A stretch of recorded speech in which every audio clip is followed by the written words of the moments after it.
What have you learned from a leadership perspective working with this kind of an organization, um, that you maybe didn't understand before you started doing this kind of work?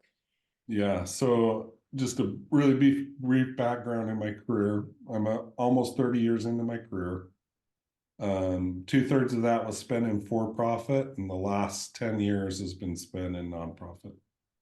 The first thing I learned, and this is not the answer to your question, is that working in nonprofit, at least if you're going to do it right, is actually more similar to for-profit than people think.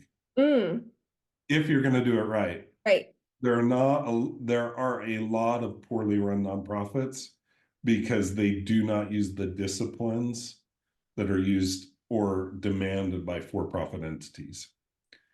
That's a problem in our sector, and that has to change. And frankly, is changing. It's changing rapidly right now. Nonprofits really maturing in that realm. So I don't want to paint the wrong picture that all nonprofits are poorly run. That's not the case. But historically, it's been a big challenge, and we're in a shift right now. So that one's a little counterintuitive because it's like, wow, they're the same. Now, what's different? There are differences. There are certainly differences.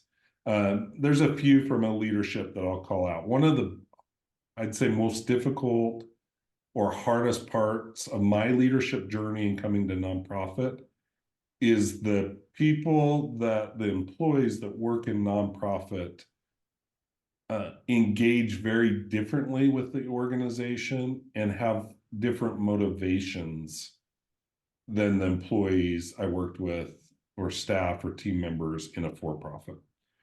And of course, there's crossover, but one of my favorite pieces of research is some research in organizational behavior that focuses on zookeepers. And really briefly, here's what the researchers looked at. Zookeepers have one of the highest risk jobs. It's a very dangerous job. It's very unglamorous. They don't get paid well, but they have one of the highest retention rates.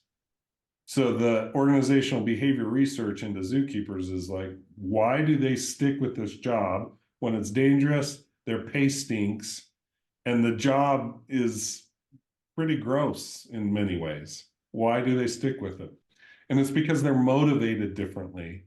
And what organizational behavior and leadership has learned from this research is those that engage in the nonprofit sector and other human services, so think healthcare, education, those to some degree government, the reasons that people work in those industries, what they're motivated by, is very different than those that choose to work in the for-profit world.